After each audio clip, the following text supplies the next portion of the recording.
have local opportunities to improve their own experience and understanding of digital health and how they can access it. Now, my health record, like I say, I'm a signed-up fan, so I'll say that to start with, but it has been criticised for being clunky and having limited functionality. Where are you going with that? Because that's got enormous potential to really smooth out the system for people. I'm really glad to hear you say that. I absolutely agree. And I think are you going to make it less clumpy and more functional? Absolutely. I mean, I think we're lucky. We had this as a foundation. So we already had the foundations for people to have their own health in their hands in a virtual way. What we need to do now, and what I think COVID's done for us, like it has done for everyone, is accelerated the way that we are changing the record and making sure that as we grow and develop it, it is less clunky, got more information in it that is the sort of information that Australians need when they need it. And that's why so much of the work we've been doing in the last 12 months has been focused on the ensuring that Australians can get the information related to their COVID experience, like their vaccination certificate, like their tests results, the ability to be notified about a second dose. And the way that we want to have this survey engagement is to continue to hear from Australians about what they want, and then for us to make sure that their record reflects the things they need when they need it. Now, it's certainly convenient people to have a telephone conversation for your GP. GPs are a bit mixed on it because they reckon they don't get paid enough for it. It tends to be a very transactional conversation. And we've had a story on the health report that perhaps some of the late cancer diagnosis is actually because of phone telehealth, that the GP isn't seeing the patient in front of him or her. What moves are you making to kind of move away from the phone towards more modern multimedia health consultations that probably will capture to a better extent the person's health and well-being? So the conversations being had right across the healthcare sector and led by Commonwealth Health and with our jurisdictional colleagues is about having a fit-for-purpose opportunity. So where it's a phone, what things could be the phone and how would that work? What things need virtual tools that are going to be more sophisticated, and how do we support health practitioners to get the uplift they need to have those tools available to them? And what things do we know people want more face-to-face and that health practitioners are going to be able to deliver face-to-face? So it's a much more sophisticated conversation going on right across health and with governments are having with the healthcare sector to ensure that if we're going to go forward, and we know we are, with this as a sustainable part of healthcare delivery, that we need to be really clear-minded about how it's going to work with the different options will be available. They're going to be fit for purpose to deliver the best healthcare for Australians. So how do people join in the survey? So you can go to digitalhealth.gov.au.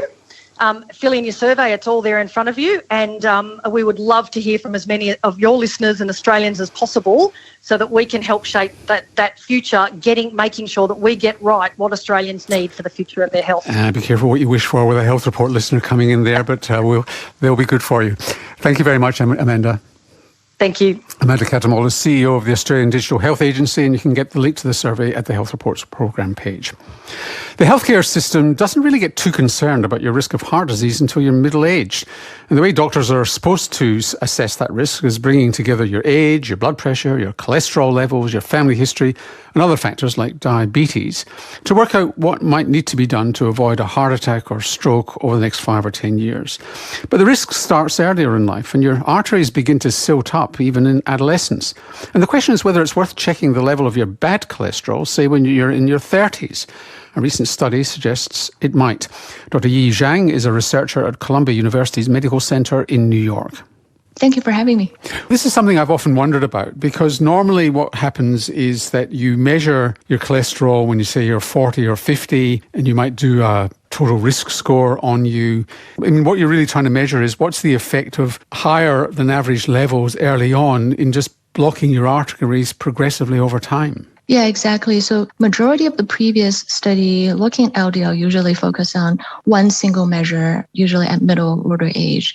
But some evidence have suggested that the cumulative burden of LDL-C is actually also associated with cardiovascular disease risk, in addition to someone's current LDL level. So that's what our study is trying to look at, whether your cumulative exposure early on in your lifetime, does that independently associate with your CVD risk later in life? And CVD being cardiovascular disease. So what did you do in this study? We did an observational study pulling together 4 large US cohorts, and we look at 3 different LDL cholesterol measurements, one being the cumulative exposure of LDL during your young adult and middle age. And the other one is the time-weighted average of LDL level between this time period, which is the cumulative LDL level divided by the time duration during this period. And the last one is the LDL slope, which is how fast your LDL change from young adulthood to middle age. So we look at 3 different things and whether they associate with coronary heart disease, stroke, or heart failure risk, independent of someone's LDL level at midlife. And these are groups of people that you've been following since young age or youngish age. They've had lots of physical examinations, you know their history, and they're healthy when you start off and you watch how they develop through the years. So you've got all these measures sitting away, and I think you had over 18,000 people included when you combined all these people. Right. We have a large sample size, but some of the participants, we have measurements starting from their really young age. But for most of them, we actually start the measurement during or around middle age. And what we did is we sort of imputed their young adulthood LDL level using some statistical method and to estimate their cumulative burden of LDL-C during this younger age period. So you had some people who started young, you had some people started in middle age in terms of the measurements, and you took what you learned from the young people and applied it to the middle-aged people in retrospect. What did you find? So what we found is that on cumulative LDL level and also time-weighted LDL level during the young adulthood and middle age were associated with an increased risk of coronary heart disease. And this association is independent of someone's LDL level at middle age. So can you quantify the risk in terms of how long you've got a raised LDL and how raised it's got to be? Some previous studies suggest there may be a threshold for cumulative LDL, but our study found that there really is no threshold.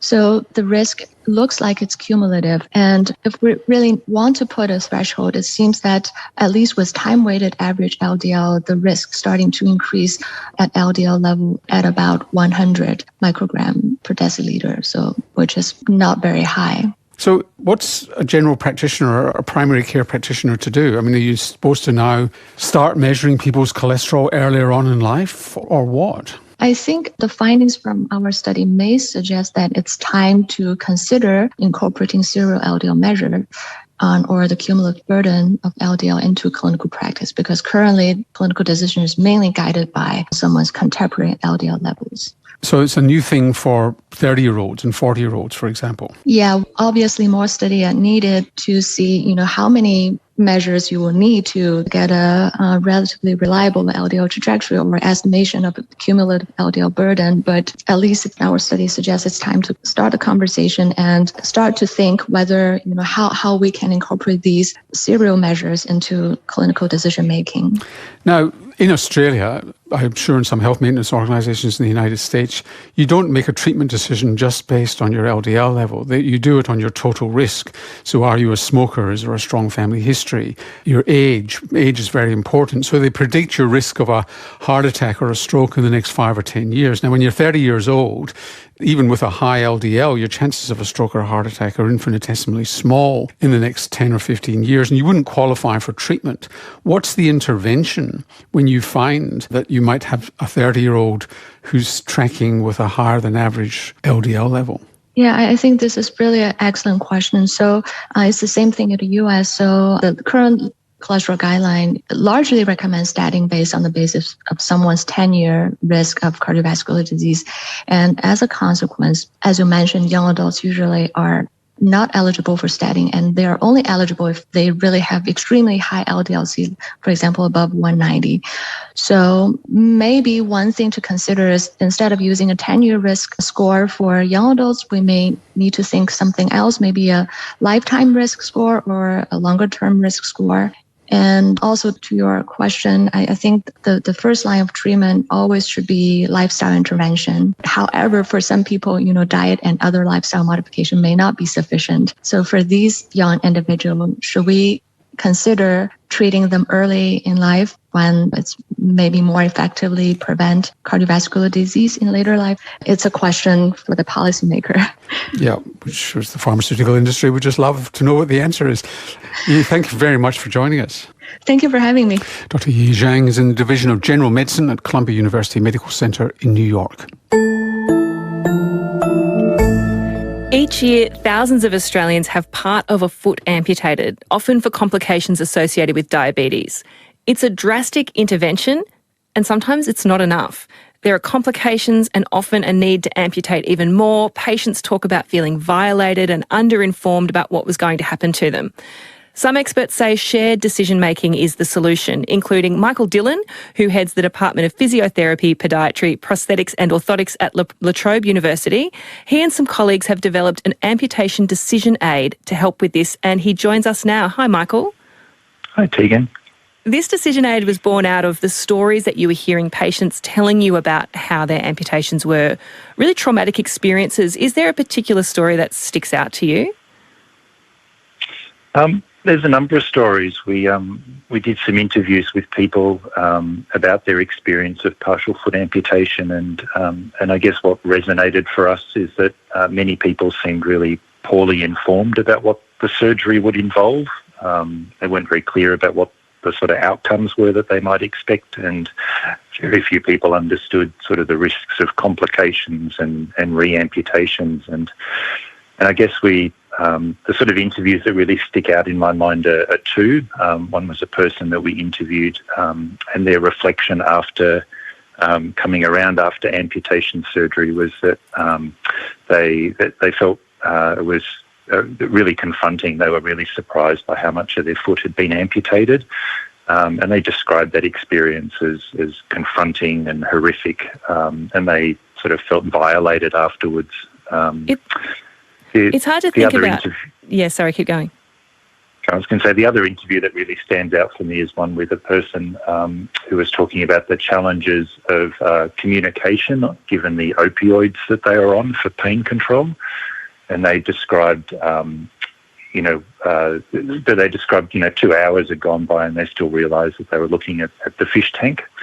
And that really made us reflect that probably doesn't matter how good a consultation you might have about amputation surgery, if that characterises your